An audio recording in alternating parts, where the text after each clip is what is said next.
Germany took in more than 1 million refugees in 2015. One of these refugees was an Afghan teenager named Mohammed Riyad. 2 weeks ago, Riyad left the refugee center and was welcomed into the home of a German foster family. He responded to the kindness and generosity of the German people by boarding a train and shouting Allahu Akbar while hacking and slashing Germans with an axe and a knife. After fleeing the scene, he was surrounded by German police. He charged the police with his axe and they shot him dead. Police later searched the young man's room and discovered a homemade ISIS flag. ISIS later released a video of Riyad pledging allegiance to the terrorist group and proclaiming that he was going to die in a suicide attack. Naturally, police and the media are reporting that the young jihadi's motive is unclear. They've tried desperately to uncover a motive, but there's something incredibly vague about a young man calling himself a soldier of ISIS and going on a hacking and slashing spree while shouting Allahu Akbar.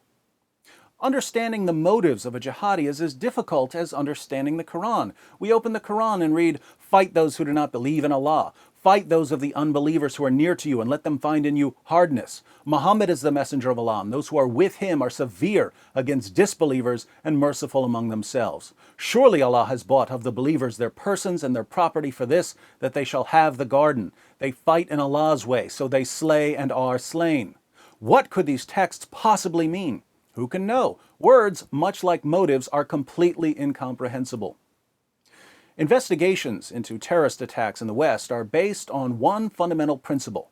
If it walks like a jihadi and acts like a jihadi and shouts Allahu Akbar like a jihadi, it must be a disaffected youth haunted by joblessness who's only attacking people because his brain's been overheated by climate change. To all of you young ISIS fans in Germany who are plotting terrorist attacks because Muhammad declared that your highest religious duty is jihad, just keep in mind that no matter how clearly you state your intentions and goals, German leaders will not understand your message. Trying to explain fighting in the name of Allah to German leaders is like trying to explain the color red to a man born blind or a symphony to a man born deaf. If you're thinking to yourself, but these are the people who discovered quantum mechanics, surely they can understand fight those who do not believe in Allah, you're entirely wrong. History shows that even though the German people are brilliant in science and classical music, they are extremely easy to brainwash and manipulate whenever they're in the presence of a fascist ideology. If you're thinking, well, we'll just keep hacking up German people until their leaders hear our message, it won't work, because German leaders don't care about German people.